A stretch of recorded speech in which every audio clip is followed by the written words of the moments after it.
Busco un lugar para vivir y descansar, donde no hace falta ni llamar. Aleluya. Llegó. Bien. Ok.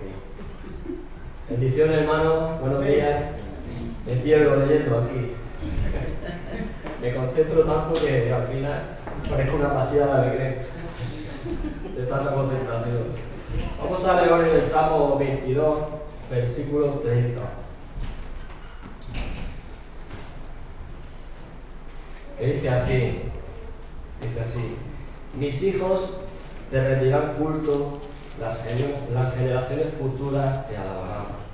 Y los que nacerán después sabrán que tú eres justo y que haces grandes maravillas. Estaba leyendo esta mañana, he sentido buscar un salmo en el cual podíamos demostrarle a Dios nuestro agradecimiento por lo que ha hecho. He buscado la palabra proclamarán, pero no salía, digo, es raro, bueno, pues te alabarán. Y dice así, en la versión traducción lenguaje actual, dice: mis hijos te rendirán culto, las generaciones futuras te alabarán. Amén. En esta mañana yo pregunto a cada uno: ¿tienes algo que agradecerle a Dios en esta mañana? Nos pasa una cosa, que cuando no entendemos lo que realmente hacemos, siempre suele haber hueco ahí en el medio. Necesitamos enlazar como las preposiciones, la palabra con el verbo o con el adjetivo, para entender realmente lo que hacemos. En tu corazón yo sé que hay agradecimiento a Dios, pero no solamente hoy, sino todos los días. Amén. Dice: los que nacerán después sabrán que tú eres justo y que haces grandes maravillas. Sabemos que Dios es un Dios de maravillas. Lo que tú piensas ahora mismo que no puede pasar, Dios hace así, lo hace. Y luego te asombras y dices: ¿cómo ha podido pasar? Pues te voy a decir la respuesta, porque en tu corazón estaba ese deseo y Dios lo ha visto. Le tienes que agradecer lo que te ha dado. Amén. Porque cuando tú oras a Dios, estás poniendo el corazón delante de Él. Él está leyendo lo que tú le quieres decir. Le está leyendo: yo soy así y soy asado. Y el Señor ya no sabe cómo tú eres, pero Él necesita que tú y yo se lo digamos. Cuando viene un hijo a ti y te dice: me está pasando esto, el padre o la madre ya sabe lo que está pasando, pero si tú como hijo te quedas a un lado para que el padre venga y diga: ¿qué es lo que te pasa? Es mejor que tú como hijo vayas a Dios y le digas lo que te está pasando. Y le digas a Él: Señor, te necesito. ¿Amén? Necesitamos a Dios en nuestra vida. Y es chocante porque luego cuando sucede lo que tu corazón desea, como decía el otro Eusebio, muchas veces cuando oramos y decimos: concede las peticiones de su corazón, eso es una cosa un poco fuerte y atrevida, porque no sabemos lo que hay en ese corazón, ni cuáles son los deseos de ese corazón. Pero cuando tú vas a Dios con tu corazón y se lo pones delante, tú les estás diciendo a Él: yo voy a ti porque sé que tú tienes la solución. Amén.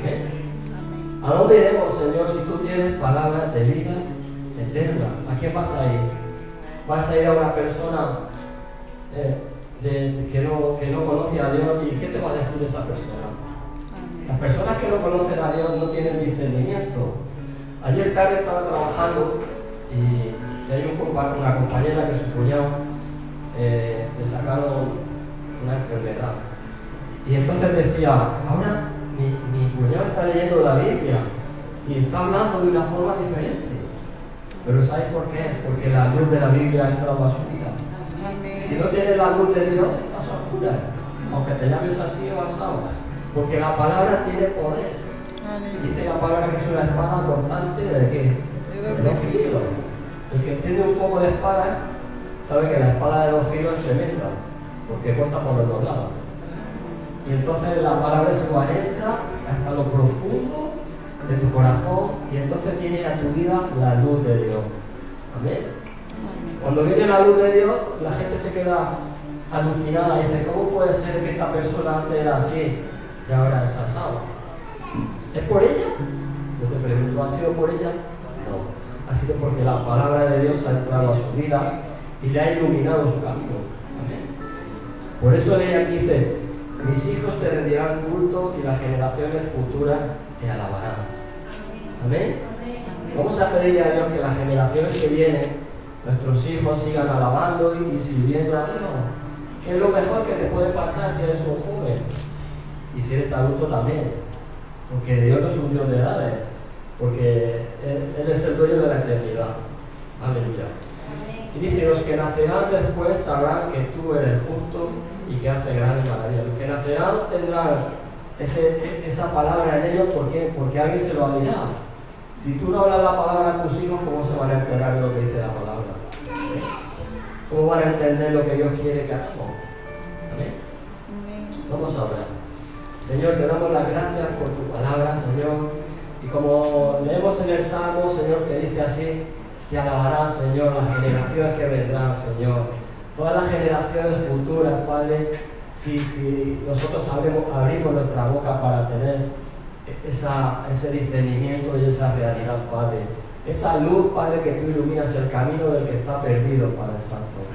Hay mucha oscuridad, Señor, en este mundo, pero tú eres la luz, Señor, como dice, Señor, esa canción. Tú eres la luz que alumbró en las tinieblas, Señor. Damos a ti la gloria y la honra en el nombre de Jesús, Señor. Amén. Aleluya.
Gracias por un día más de vida, Señor. Gracias porque podemos estar aquí en tu presencia, Señor, para adorarte, para bendecirte, para darte la gloria y la honra que tú te mereces, Señor. Nos faltará día, nos faltará vida para agradecerte tanto amor, tantas cosas buenas que tú nos das, Señor, para agradecerte como tú nos amas y tú nos cuidas, Señor, como cuando estamos en dificultades, tú vienes y nos socorres y nos ayudas, Señor, y nos levantas, Padre. Gracias, gracias, Señor, por ser ese Dios tan bueno y tan grande. Gracias porque aunque no lo merecemos, tú nos perdonas, Señor, cada día que vamos a ti, Señor. Tú nos levantas, Señor, y tú nos dices que tú eres nuestro Padre bueno, que somos tus hijos y que tú nos llevas en el hueco de tu mano. Gracias, Dios mío, gracias por ser tan grande y tan precioso, Señor. Gracias que podemos estar aquí, que podemos llamarnos hijos tuyos por medio de ese sacrificio que Cristo hizo por amor, Señor. Gracias que podemos llamarte Padre. Gracias, Señor, por ese privilegio que no todo el mundo lo tiene, pero tú por amor, Señor, tú nos has dado el ser hijos tuyos, Señor. Tú nos has dado, Señor, esa bendición tan grande, Señor. Que tengamos un corazón agradecido a ti, Señor. Que tengamos un corazón lleno de amor y de misericordia, como tú tienes, Señor. Que sepan que somos tus discípulos por el amor que hay entre nosotros, Señor. Que sepan que tú eres un Dios que vive y reina por ese amor, por esa bondad que haya en cada uno de nosotros. Quita lo que no te sirva, Señor. Quita toda ira, todo enojo, toda rebeldía, porque nada sirve delante de ti eso, Señor. Derrama tu unción fresca, Señor, en cada vida y en cada corazón.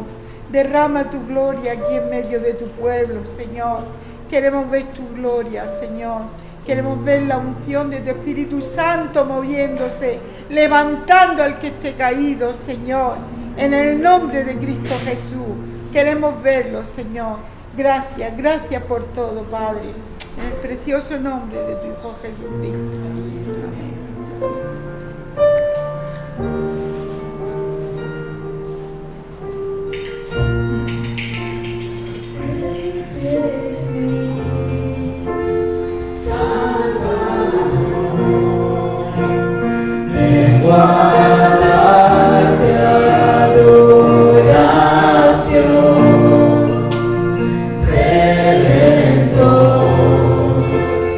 Tuyo soy.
Aleluya, aleluya, aleluya. Gracias, Jesús. Aleluya.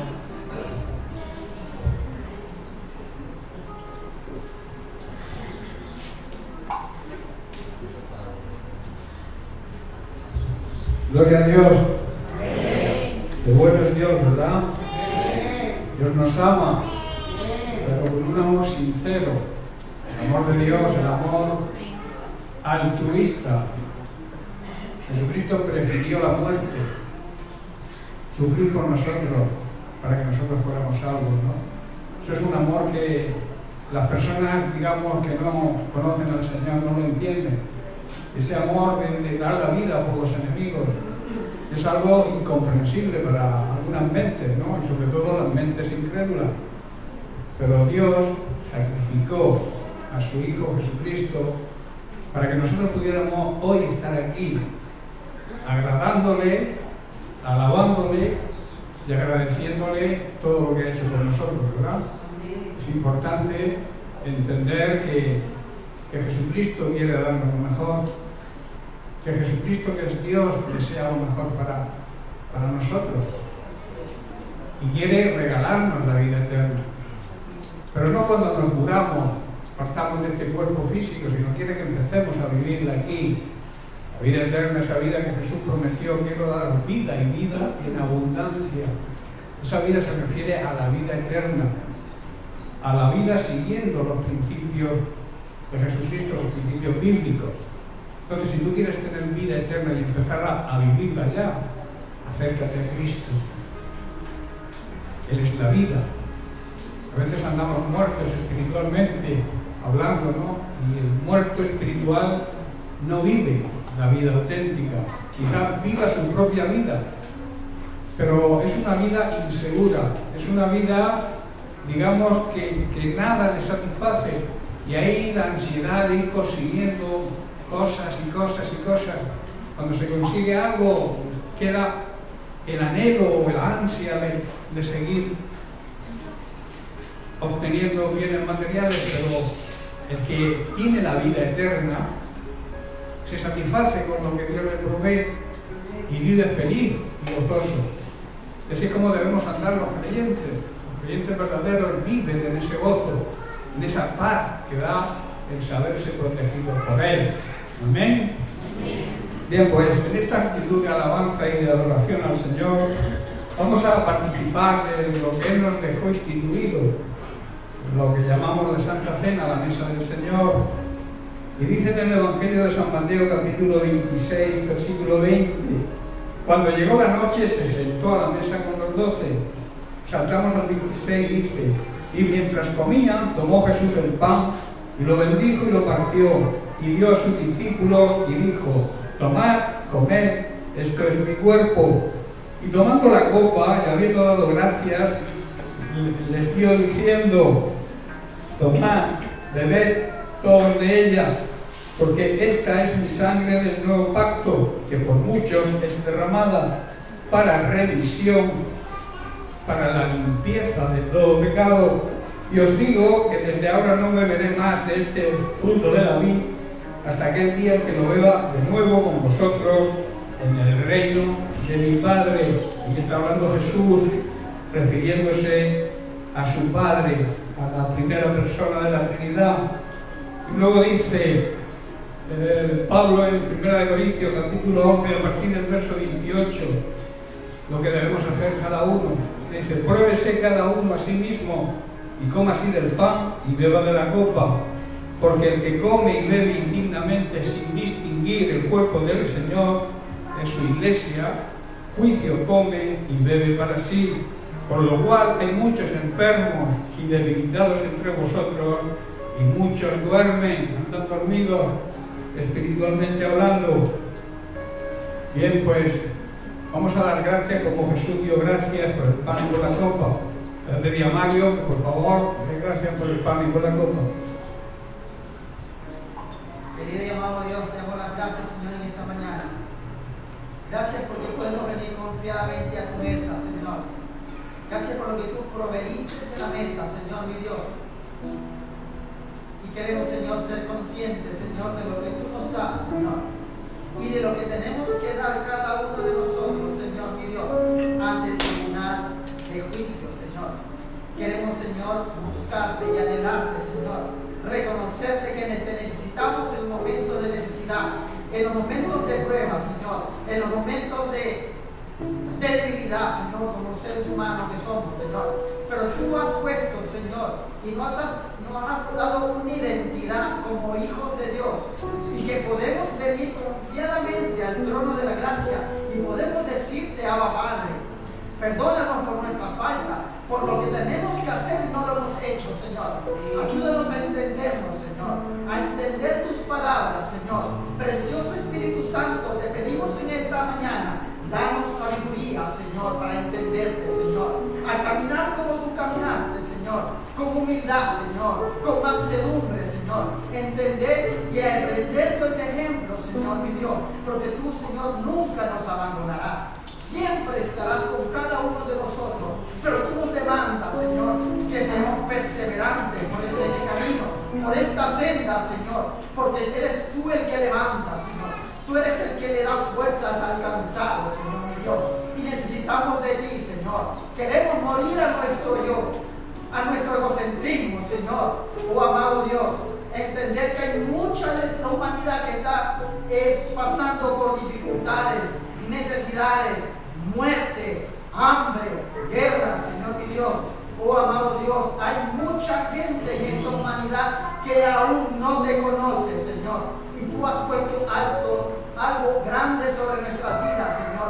Que seamos voceros de tu palabra, donde quiera que estemos, Señor. Donde quiera que tú nos has sacado, Señor. Para que seamos, Señor, tus hijos obedientes a tu palabra, Padre. Gracias por lo que tú hiciste en la cruz del Calvario, Señor. En esa cruz, Señor mi Dios, te proclamaste, Señor, el verdadero Dios que vino encarnado en Cristo Jesús. Gracias, amado Dios. Te alabamos y te bendecimos en esta mañana, Señor.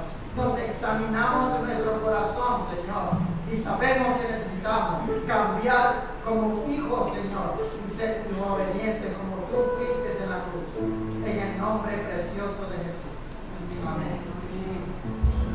Amén. Bien, por todos aquellos que se sientan dignos, que estén en paz con los hermanos, en paz con Dios, tenéis el privilegio de acercarse a la mesa del Señor.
Padre, te damos gracias, Señor.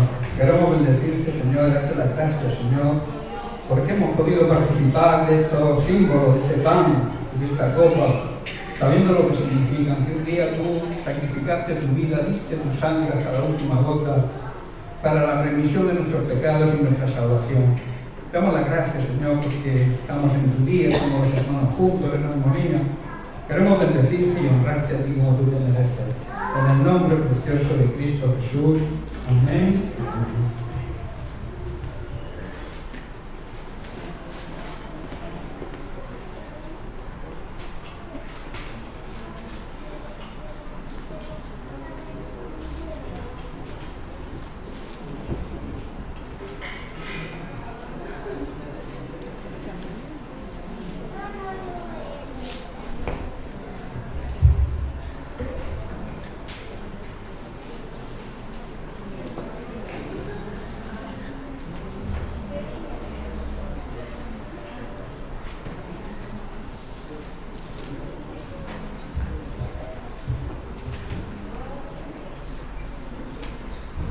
Gracias, Señor.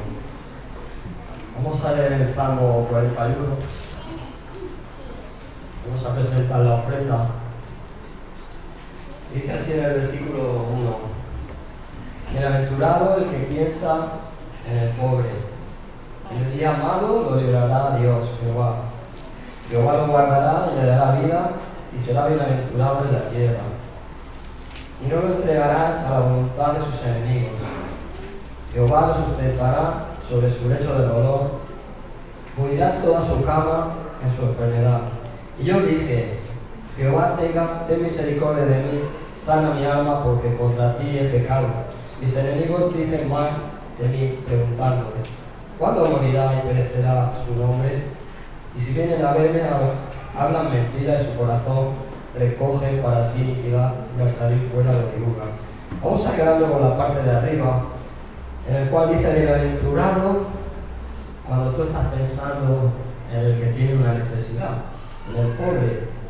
Dice, porque en ese día Dios lo va a tener en cuenta y va a decir: este hijo ha mirado por el otro que no tiene nada. Dice que Dios te guardará, y ¿qué dice? Te dará vida. Te dará vida. ¿Qué significa que te dará vida? Para algunos podrían decir: me dará vida, pero ¿qué tipo de vida? Vida eterna, que es la vida mejor que hay, ¿no? Porque aquí estamos, sí, pero aquí en esta vida, si nos damos cuenta, siempre hay historia, pero el tipo de vida que Dios te va a dar es una vida que es sobrenatural. Amén. Cuando tú dices sobrenatural, quiere decir que no es natural, que es algo que tú con tu mente natural no puedes entenderlo. ¿Cómo puede estar pasando estas cosas? Dices tú: es Dios, es Dios. Tienes que reconocer que es Él. Amén. Dice: será bienaventurado en la tierra, y no lo entregarás a la voluntad de sus enemigos. ¿Qué te está diciendo? que tú seas el que te interpongas delante del que quiere hacerle daño.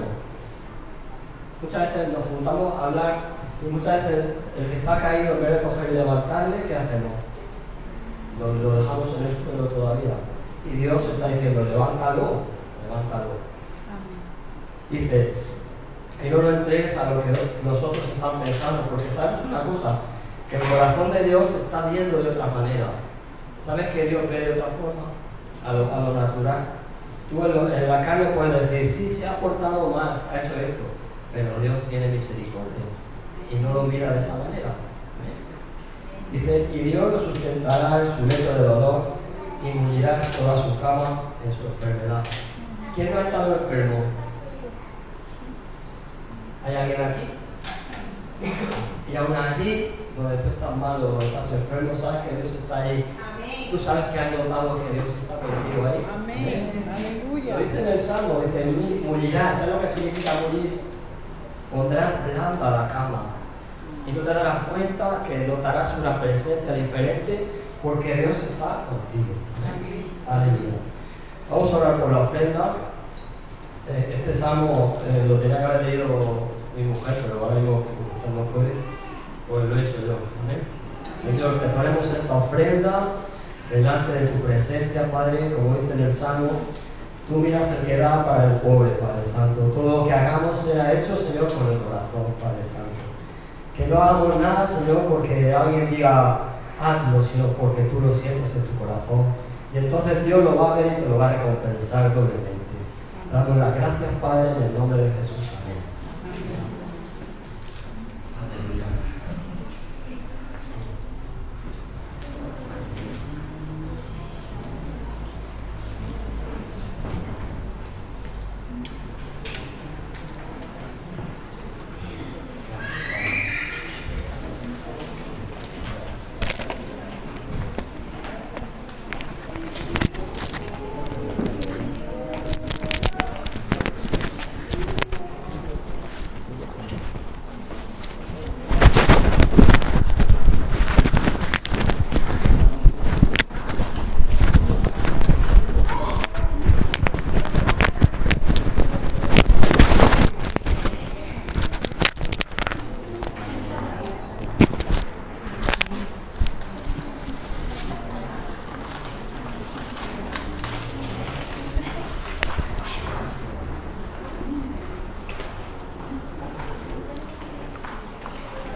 Gracias, Padre, te damos por esta ofrenda, Señor, por estos tiempos, Padre, que tú, Señor, has puesto en los corazones, Señor, que serán para el sustento, Señor, de tu obra, Padre Celestial.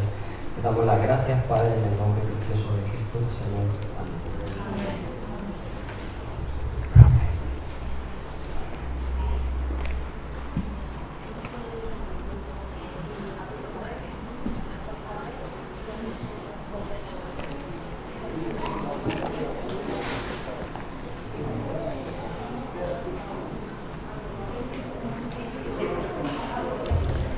Gloria a Dios. Vamos a centrarnos ahora en el mensaje, lo que el Señor quiere transmitirnos, el mensaje de su palabra para que los niños salgan, si tienen que salir, a sus escuelitas, para que podamos centrarnos en el mensaje, en lo que Dios quiere hablarnos en esta mañana, que creo que es importante que Dios nos hable, ¿verdad? Cuando Dios nos habla y nuestro oído está atento para obedecer, recibimos sus bendiciones. Esa es la clave del Evangelio, oír para obedecer. Si no, no sirve para nada escuchar y escuchar sermones, predicaciones, simplemente por engordar nuestro, digamos, intelecto, pero no llevarlos a la práctica. Es el problema que puede haber, ¿no? Pero bien, Dios es bueno y Dios nos ama, nos bendice y nos bendice con su palabra. A veces pensamos que que Dios nos riñe de alguna manera, pero es que a veces necesitamos la exhortación de un Padre celestial. ¿Cómo nos exhorta a Dios? Pues a través de sus ministros, a través de sus siervos, a través de la palabra de Dios. Y eso es lo que pretendemos hacer cada domingo, ¿verdad?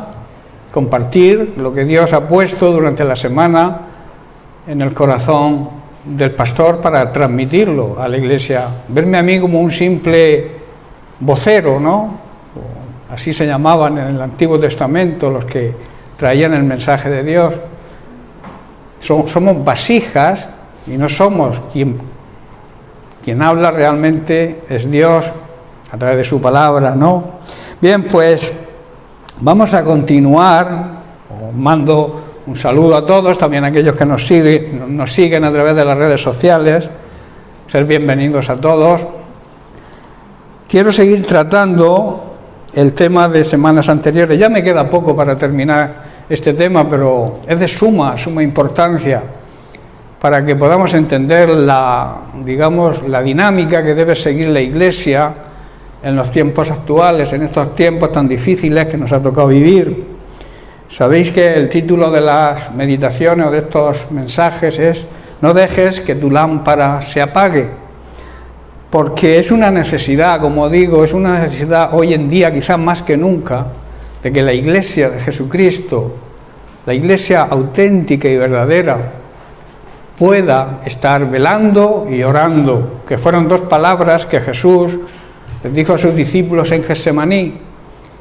La necesidad, iba a venir una hora muy crítica para la humanidad, ¿no? Para el futuro de la humanidad, muy importante, y Dios les pidió a sus discípulos que oraran con Él y que velaran, porque la hora siguiente iba a ser de gran importancia para la humanidad. Pero ¿qué ocurrió? Que lamentablemente sus discípulos se durmieron. Y esto es un llamado hoy a la Iglesia. La hora también es una hora importante. Estamos cerca de la segunda venida de Jesucristo a recoger a su Iglesia, a desposarse como el esposo que es, con la esposa, con la novia que es su Iglesia. Entonces también estamos viviendo una época crítica, una época en la cual necesitamos estar velando y orando, como Jesús dijo. Si recordáis, la semana pasada estuvimos tratando sobre una prueba que nos mantenga, digamos, las lámparas encendidas. Hablamos, si os acordáis, hablamos que la prueba nos purifica, que a través de la prueba somos purificados. Y recordad que estuvimos hablando del llamado al profeta Isaías y cómo respondió, que el llamado fue un llamado universal. O sea, Dios no se dirigió directamente al profeta, sino que hizo un llamado. ¿A quién enviaré? ¿Quién será mi mensajero? Después de ser purificado con el carbón encendido que aquel ángel le puso sobre la boca. Entonces, después de ser purificado, recibió el llamado en su corazón, sabía que él tenía que responder y respondió: heme aquí.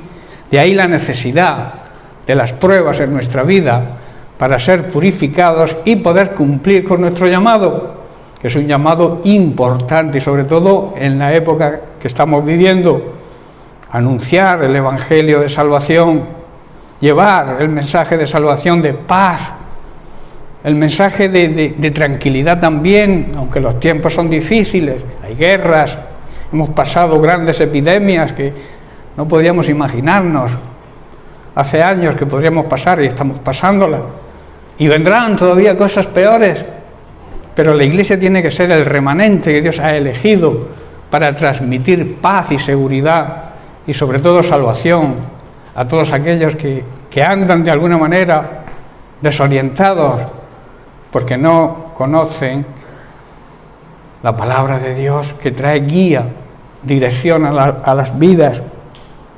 Aunque la semana pasada di unas pinceladas sobre otra de las maneras de mantener nuestras lámparas encendidas, hoy quiero profundizar en ese tema, en esa pincelada que di. Hablaba sobre la oración de acuerdo, la oración unánime. Eso es una de las maneras de mantener nuestras lámparas encendidas. ¿Qué significa unánime? Unánime es un dicho de dos o más personas que tienen un mismo parecer, dictaminan lo mismo, tienen la misma voluntad, el mismo sentimiento, una misma visión y por tanto la misma misión. Sin visión no hay misión. Si tú no tienes la visión, la misma visión, y la visión que debemos tener como iglesia es la misma visión que tiene Cristo, la misma visión que tiene Dios, que es alcanzar a los perdidos. Él dice que no retrasa su venida por capricho, sino porque quiere que todos lleguen al arrepentimiento, porque Él no quiere que nadie se condene. Debemos entender que cuando no hay unanimidad, cuando no estamos en la misma forma de pensar, cuando no estamos en la misma voluntad y con la misma visión, no podremos ejercitar nuestra misión de llevar almas a Cristo, de ejercitar la gran comisión. De ahí la necesidad de ponernos de acuerdo en oración.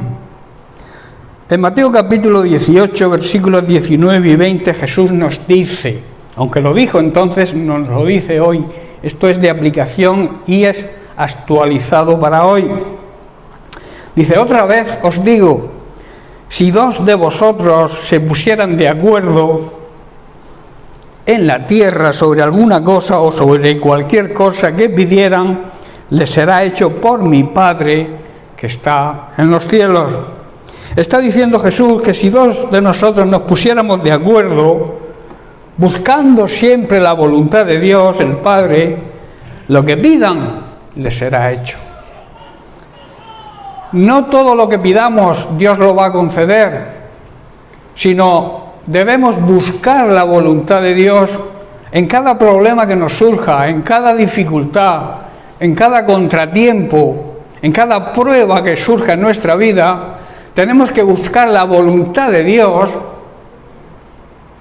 para que Él nos ayude. Y una de las cosas que Jesús enseña aquí es que debemos unir la oración. Orar en particular, uno personalmente no es malo, pero lo que Jesús aquí quiere enseñar es que cuando dos, como mínimo dos, se pongan de acuerdo para hacer la voluntad de Dios, Dios va a respaldar. El tema es que, y por eso muchas iglesias con grandes cantidades de miembros son simplemente oidores de la palabra de Dios, y es porque no hay acuerdo entre los miembros, no se buscan unos a otros para cumplir, porque esto es una gran promesa del Señor, ponerse de acuerdo en oración. Hermano, yo quiero ponerme de acuerdo contigo, quiero que te unas a mí, tengo este problema, vamos a unirnos, vamos a buscar la unanimidad entre nosotros para que Dios nos respalde. Y hay una cosa importante que veremos. Dice el versículo 20, aquí está la gran promesa, porque donde están dos o tres congregados en mi nombre, o sea, están congregados para hacer mi voluntad, ese yo significa mi presencia, estará en medio de ellos. Aquí encontramos una de las grandes promesas de Jesús, que quiero repetir, vuelvo a repetir, porque donde dos o más, o tres congregados, esto habla de comunión, hermanos, esto habla de comunión entre los hermanos, dos o tres en común unión, en mi nombre, allí yo estoy en medio de ellos. Hermanos, el Señor promete vivir, habitar en medio de la comunión de su iglesia, en medio de la comunión de su pueblo. Y esto representa, hermanos, una gran bendición, que muchos se pierden porque no entienden. Podemos estar seguros que al momento de realizar nuestras peticiones, que estén alineadas con la voluntad de Dios, su presencia, hermanos, la presencia de Cristo, la presencia del mismo Dios, va a estar ahí con nosotros. Eso es una gran promesa que debemos asimilar y entender y no pasar por alto. Si entendiéramos esto de verdad, como decía el domingo pasado, si entendiéramos bien esta gran promesa de Jesús, andaríamos corriendo los hermanos unos buscando a otros para ponerse de acuerdo en oración, para que Dios respondiera respaldada, porque Dios siempre respalda su palabra. Si Dios lo dice, lo hace, pero condicionado, claro, a nuestra actitud. Si Él dice que nos juntemos como mínimo 2 o 3 en su nombre y no lo hacemos, pues la promesa no se cumple, hermanos. Seamos sabios, apliquemos la palabra de Dios en nuestra vida. El cristianismo se caracteriza porque Dios, desde siempre, desde tiempos ha querido habitar en medio de su pueblo. Hoy quiere habitar en medio de su iglesia, en medio de su familia. De ahí la importancia de que la iglesia guarde una perfecta comunión entre sus miembros. Haya una comunión, una relación de intimidad entre sus miembros. A esto se le llama una perfecta unidad. ¿Pero qué es perfecta unidad? Porque a veces confundimos el juntarnos todos, los que supuestamente se llaman cristianos, juntarnos todos, pero no, Jesús no habla de ese tipo de unidad. Jesús en su oración sacerdotal dice lo siguiente, en Juan capítulo 17, verso 20, dice: mas no ruego solamente por estos, sino también por aquellos que han de creer en mí, por la palabra de ellos, por el mensaje, por el testimonio de ellos. O sea, quiere decir que las personas van a que, o sea, Dios no ruega solamente por nosotros, por su iglesia, sino ruega también por aquellos que van a escuchar nuestro mensaje, que van a ver nuestro testimonio. De ahí la obligación de la iglesia de desempeñar su trabajo, para que los demás también puedan vivir en la unidad que Dios nos exige. Y el versículo 21 dice: para que todos, ¿qué? Sean uno. ¿Pero cómo ese uno? Dice: como tú, oh Padre, en mí y yo en ti.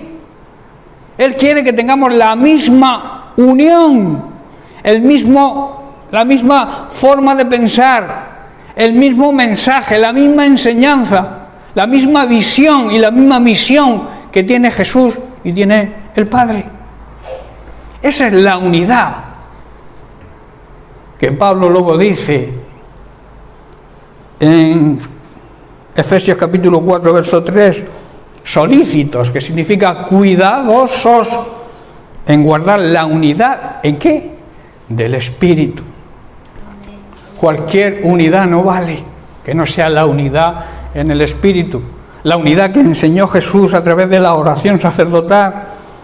Y luego dice y añade Jesús, que también ellos sean uno en nosotros. O sea que, como nosotros somos el cuerpo de Cristo, como Cristo es Dios y es la cabeza de la iglesia, quiere que nosotros juntamente con ellos tengamos el mismo pensar y el mismo sentir. Eso significa la unidad en el Espíritu. Eso significa la unidad perfecta que Jesús quiere de su iglesia. Y está diciendo Pablo, tenéis que hacer todo lo posible por mantenerse unidos en el Espíritu y enlazados mediante la paz. La contienda, ¿sabéis qué hace? Cuando hay contienda dentro de los hermanos, dentro de las congregaciones, la contienda conecte el aire. Esos que han puesto el horno y salta. Los maestros judíos solían decir, donde se sientan dos para ocuparse en el estudio de la ley, la gloria de Dios está entre ellos. Esto es algo profético sobre lo que Jesús dijo después, ¿verdad? Los judíos decían, donde se sientan dos a estudiar la ley mosaica, la gloria, la presencia de Dios está entre ellos. La palabra que los judíos usaban aquí se refería precisamente a eso, a la gloria de Dios, y la palabra es Shekinah, y hace referencia a aquella nube de gloria que los judíos vieron reposar sobre el tabernáculo de reunión y que además les protegió durante su peregrinación por el desierto. En el capítulo 40 de Éxodo, los versículos 34 y 35 dice: entonces abrió el tabernáculo de reunión y no podía Moisés entrar en el tabernáculo de reunión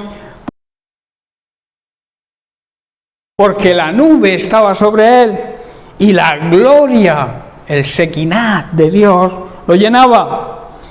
Y en el capítulo 13, versículo 21, también de Éxodo, dice: y la presencia, la gloria de Dios iba delante de ellos de día, en una columna, en una nube, para guiarlos por el camino, y de noche en una columna de fuego para alumbrarles, a fin de que anduvieran de día y de noche. Hermanos, sin la presencia de Dios no podremos caminar ni de día. Cuando se habla de día, se habla de tiempos de bonanza, tiempos en que las cosas nos van bien, ni de noche, en medio de las dificultades. Sin la presencia de Dios, en ninguna de las dos situaciones podremos caminar. También dice que esa nube reposó sobre el templo que Salomón construyó en Jerusalén. Lo leemos en 2 de Crónicas, capítulo 5, verso 14. Dice: y no podían los sacerdotes estar allí para ministrar. Era por causa de la nube, porque la gloria, el Sequiná de Dios, había llenado la casa de Dios. Hermanos, tanto en el tabernáculo como el templo de Jerusalén eran los principales centros de adoración y de culto a Dios, donde los israelitas acudían en busca de Dios. Esta nube, a la cual llaman la gloria de Dios, era una evidencia de que Dios estaba con ellos. Esa nube demostraba que la presencia de Dios estaba en medio de ellos. Ahora, en estos tiempos, en esta dispensación, Dios no habita en un tabernáculo ni en un templo hecho de manos de hombre. Hoy nosotros, los cristianos verdaderos, somos el templo, somos la morada del Espíritu Santo, el cual está en nosotros y para reposar continuamente su gloria sobre nuestras vidas, su Sequinat.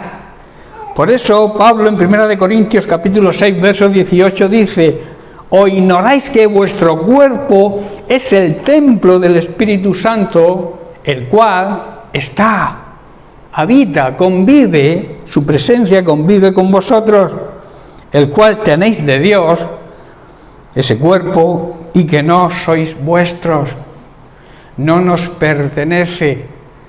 De ahí el llamado de la Biblia a cuidar nuestro cuerpo, a cuidarlo de dos tipos de formas: cuidar nuestro cuerpo físico y también nuestro cuerpo espiritual.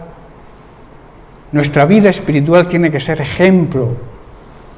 Cuidar nuestro cuerpo, muchas veces maltratamos nuestro cuerpo físico y las consecuencias es que nos vienen enfermedades, y la Biblia nos dice que debemos cuidar nuestro cuerpo físico.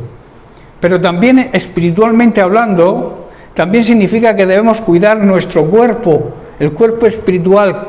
¿Cuál es el cuerpo espiritual hoy, donde el Espíritu Santo habita? ¿Quién es? Su iglesia. Nosotros somos el cuerpo y Jesucristo es la cabeza, y debemos cuidar a la iglesia como el cuerpo de Cristo que es. Por eso no hables nunca mal de la iglesia de Jesucristo. Jesucristo pagó un gran precio por su iglesia. Así que cuando hablas mal de la iglesia, estás hablando mal de Cristo. Me refiero a la iglesia verdadera, no a las sectas que hay por ahí que se llaman también iglesias de Cristo, pero que viven en contra de la palabra de Dios. Pero la verdadera iglesia, donde Cristo y el Espíritu Santo habitan, dice que cuando nos convertimos vienen y hacen morada en nosotros.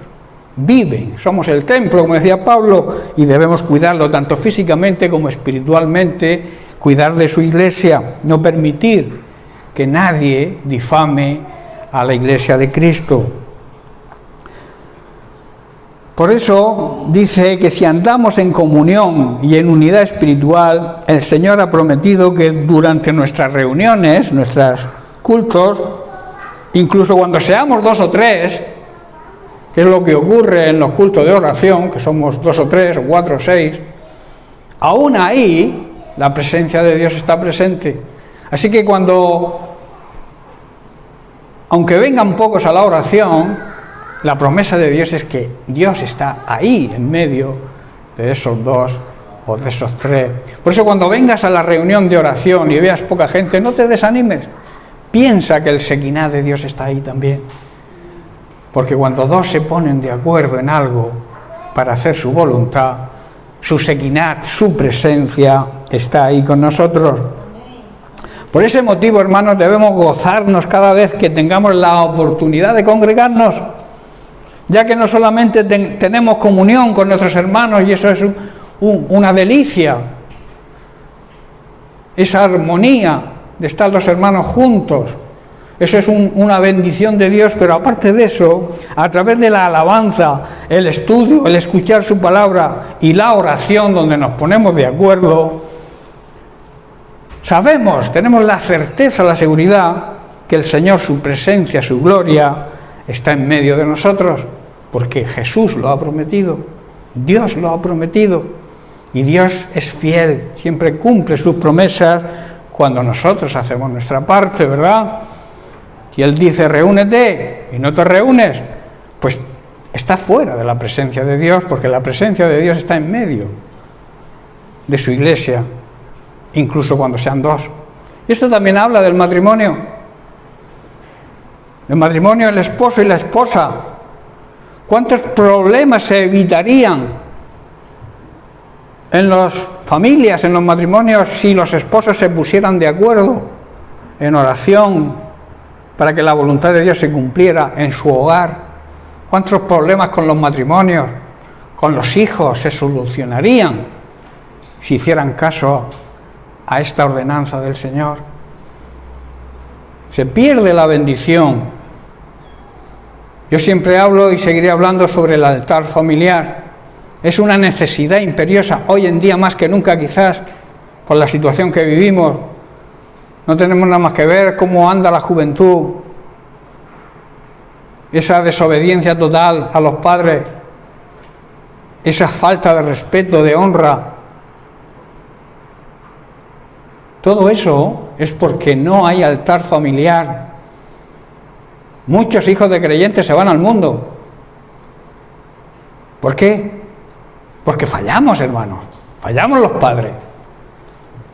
Si el otro día, ayer, oíamos con este policía que vino sobre el tema de los problemas que hay con la juventud hoy en día, sobre todo con los niños, esos problemas de que te raptan a los niños, te los quitan sin darte cuenta de los parques y se los llevan los depredadores. Hablaba precisamente de este tema, de que los padres tienen la obligación de estar pendientes de sus hijos, porque los hijos, ¿sabéis algo? Los hijos son el espejo de los padres. El niño no va a hacer lo que digas, va a hacer lo que te vea hacer a ti. ¿Estás comprendiendo? El niño imita al padre o a la madre.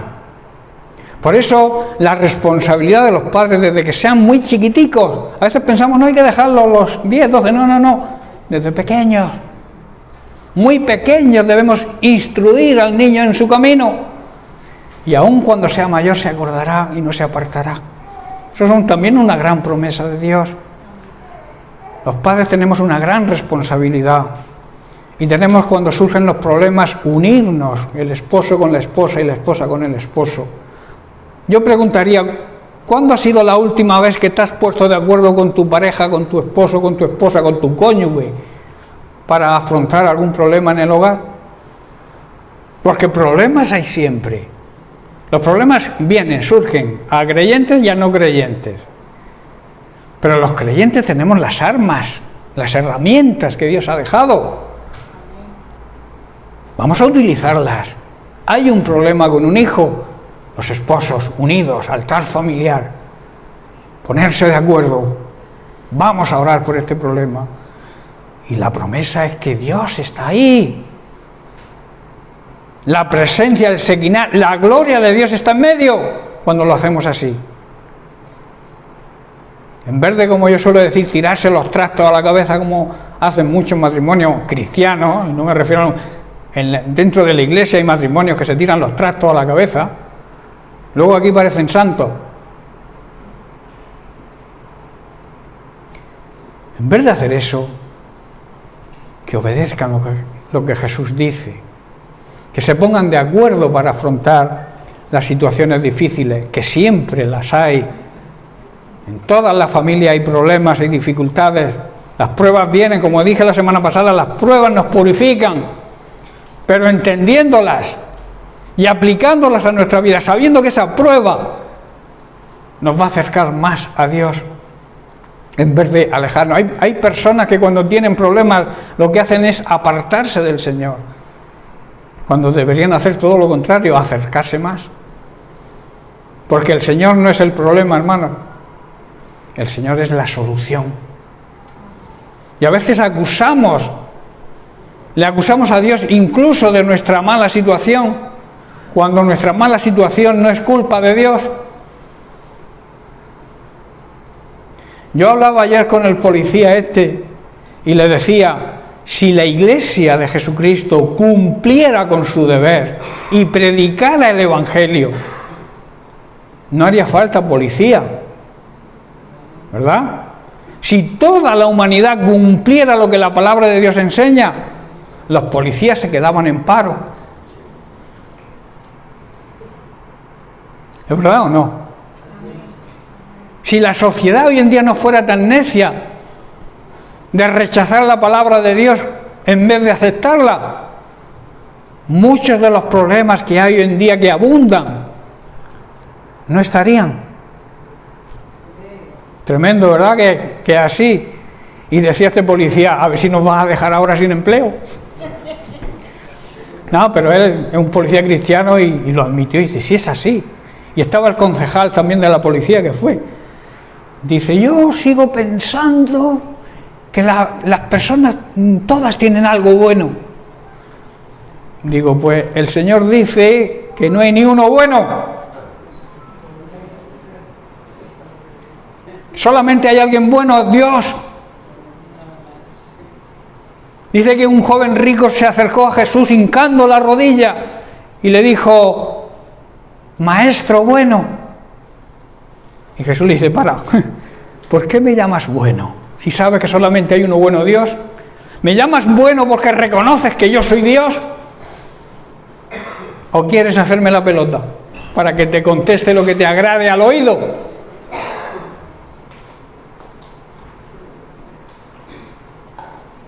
Hermanos, usemos la sabiduría, pero no nuestra sabiduría humana. Busquemos siempre la sabiduría de Dios para afrontar cualquier situación difícil. Por eso vuelvo a repetir, debemos gozarnos cuando nos congregamos, porque disfrutar de la presencia, de la comunión con los hermanos es una bendición. Y también cuando alabamos juntos al Señor, cuando estudiamos la palabra de Dios en la escuela bíblica, cuando escuchamos los mensajes de la palabra de Dios y cuando oramos, pero oración de intimidad, una oración, digamos, de calidad, que a veces lo que hacemos es presentarle la lista de la compra, Señor, dame. Y Dios lo que quiere es hablar contigo. ¿Qué es lo que significa orar? Tener una conversación con Dios. Y a través de esa conversación conocer su corazón. Y Él conocer, aunque las conoce, pero a Él le agrada que tú le digas, le muestres tu necesidad. Por eso Él quiere tener una relación continua, diaria con nosotros. Si queremos que las lámparas no se apaguen, tenemos que tener esa relación de intimidad con el Señor, que va a avivar el fuego del Espíritu Santo en nosotros. El diablo pretende y siempre nos va a empujar a la división. Hermanos, la división esparce a los creyentes por todas partes y los enfrenta. El Señor nos llama, por tanto, no a la división, sino a la unidad, pero la unidad en espíritu. Pablo en la segunda carta a los Corintios, capítulo 2, verso 11, nos advierte, dice, para que Satanás no gane ventaja sobre nosotros, pues no ignoramos sus maquinaciones. Hermanos, no debemos ignorar las malas intenciones de nuestro enemigo el diablo, para que no nos tome ventaja y nos lleve a la división. ¿Sabéis que la división es el espíritu del anticristo? Aquel que quiere dividir a la iglesia tiene el espíritu del anticristo, que es lo que pretende, dividir. Divide y vencerás, ¿verdad? Por otro lado dice, la unión hace la fuerza. Son palabras de sabiduría. Por eso debemos mantenernos unidos y nunca enfrentados ni creando división. Ahora, ¿cómo podemos contraatacar las trampas, las maquinaciones y las estrategias de división que el diablo nos quiere traer? Pues es lo que estamos estudiando. El recurso más poderoso nos lo muestra nuestro Señor y Salvador Jesucristo: la oración unánime, la oración de acuerdo. Él dijo, y repito, si dos de vosotros os ponéis de acuerdo buscando la voluntad de Dios acerca de cualquier cosa que pidamos será hecha. Tremenda promesa. Palabras, hermanos, llenas de poder, palabras llenas que nos harán crecer. Ese poder nos va a hacer crecer. Cuando las apliquemos en nuestra vida, nos va a hacer crecer espiritualmente. Que decíamos, estamos estudiando los jueves en la escuela bíblica, la necesidad de la madurez espiritual. Una persona madura, cuando se le corrige, no se enfada.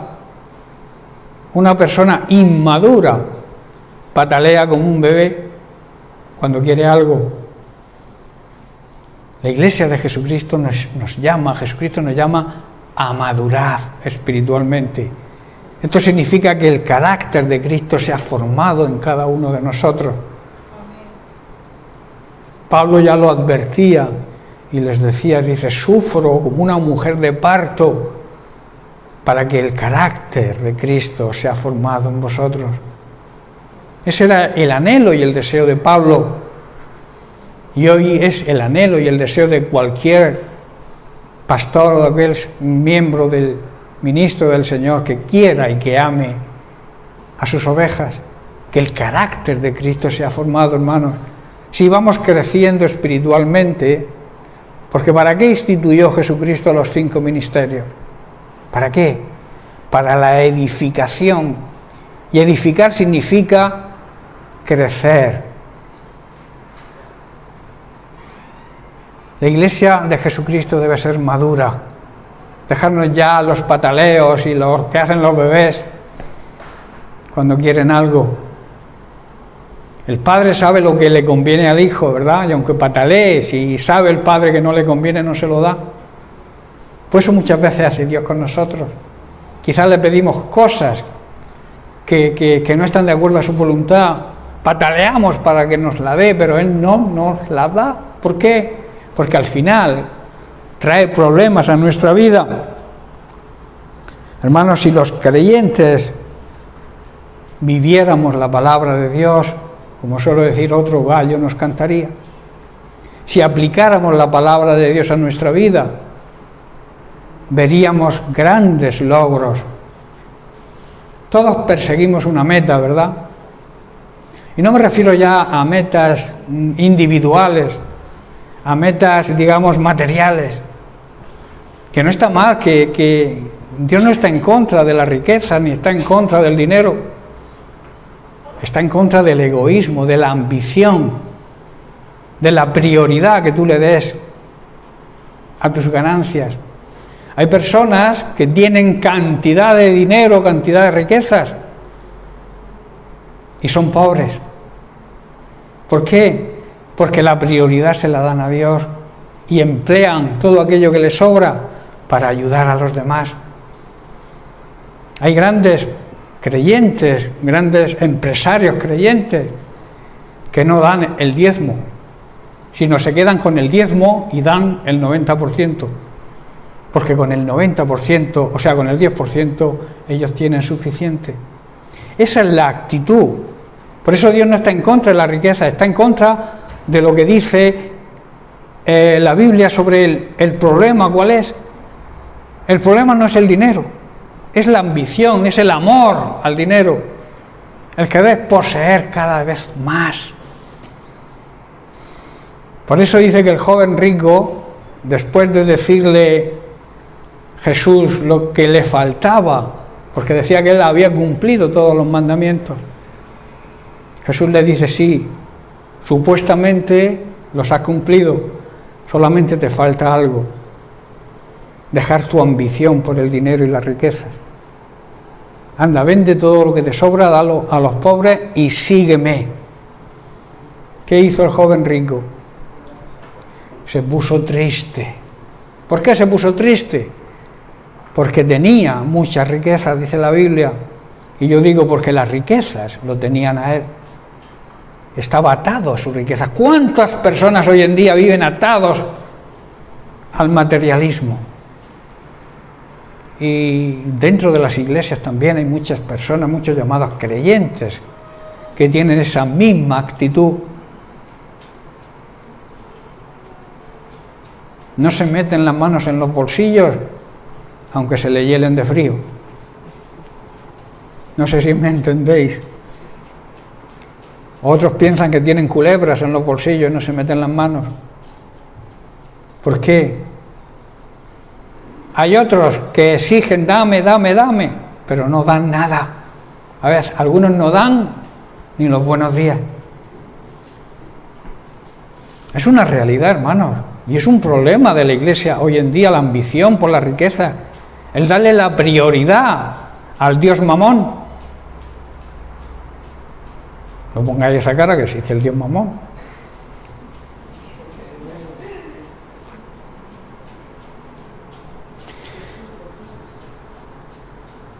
Hermanos, esto debería ser el obedecer la palabra de Dios, es buscar soluciones juntos, los hermanos juntos, en un mismo sentir, en un mismo pensar.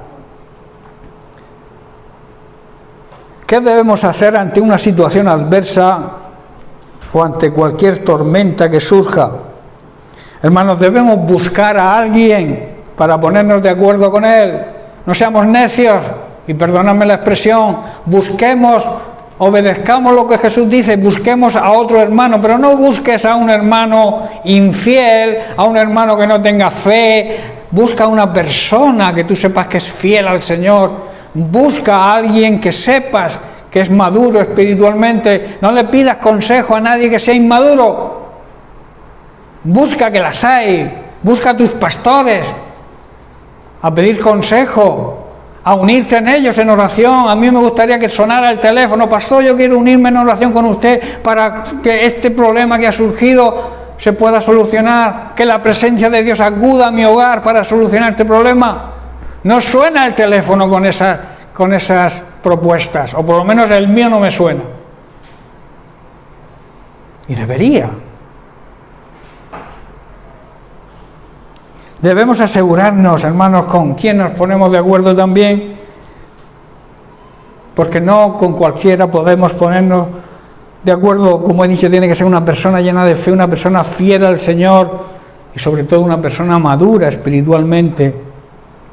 Y luego también asegurarnos que lo que vamos a orar está de acuerdo con la voluntad de Dios. Si alguien te llama y te dice: oye, pastor o hermano, yo quiero unirme en oración para que me toque la lotería.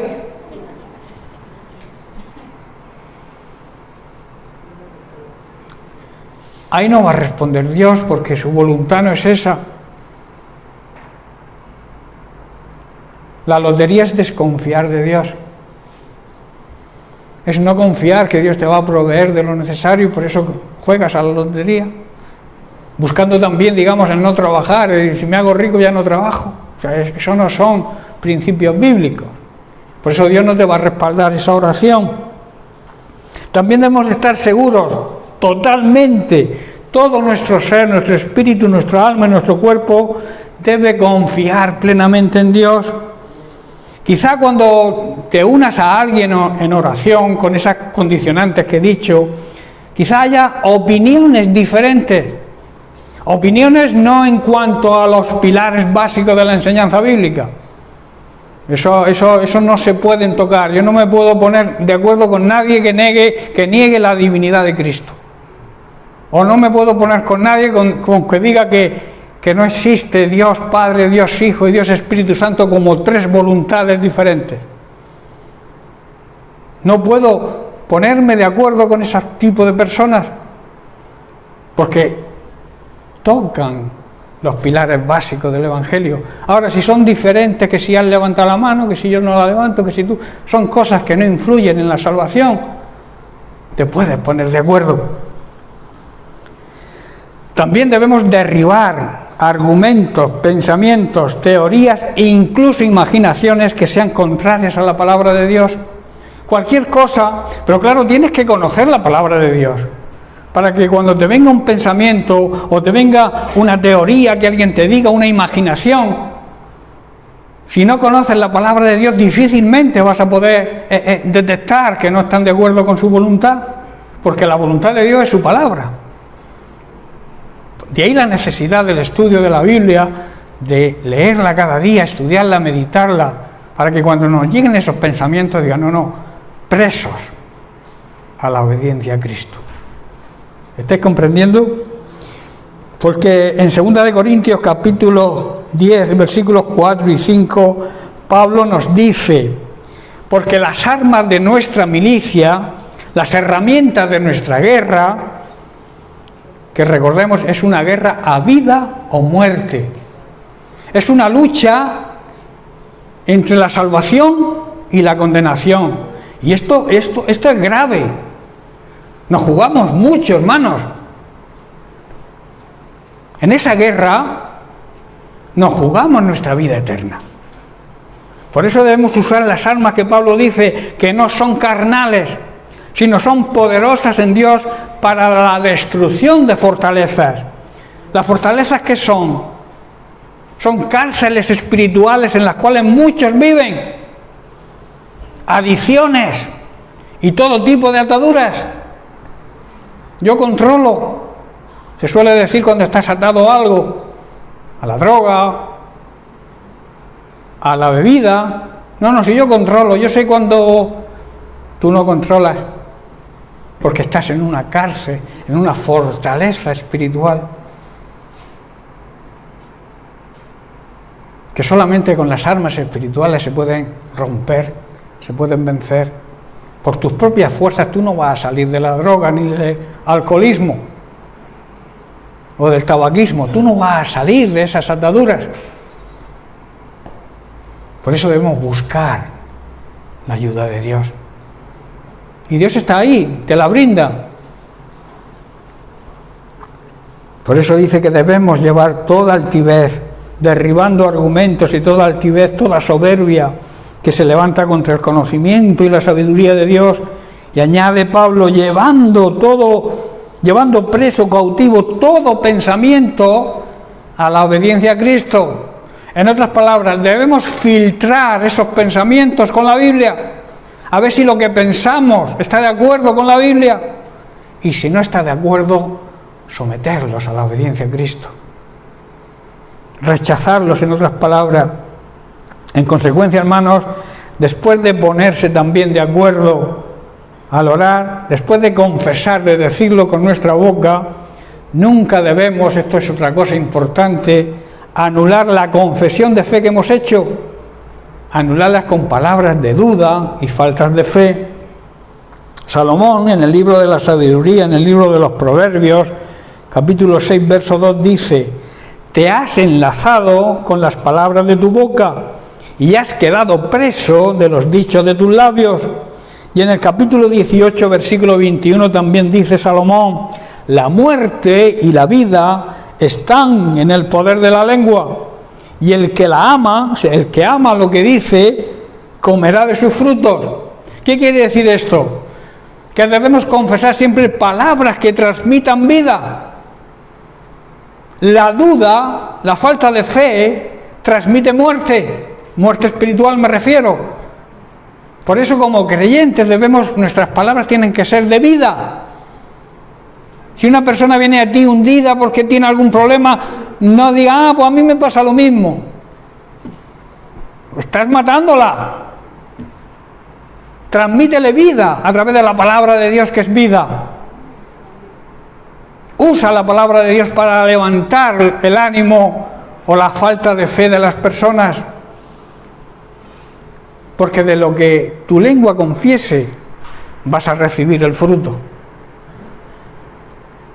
Hay personas que se pasan el tiempo diciendo que están enfermos, que yo no puedo. Ay, que yo, cualquier cosa, esto lo tengo yo, ven en televisión, pues esta enfermedad la tengo yo. Pues al final acaba teniendo esas enfermedades. Dice también un proverbio: lo que temes te vendrá. Así que vamos a usar palabras de vida. Cuando confesemos con nuestra boca las promesas de Dios, no las anulemos después con palabras de duda o faltas de fe.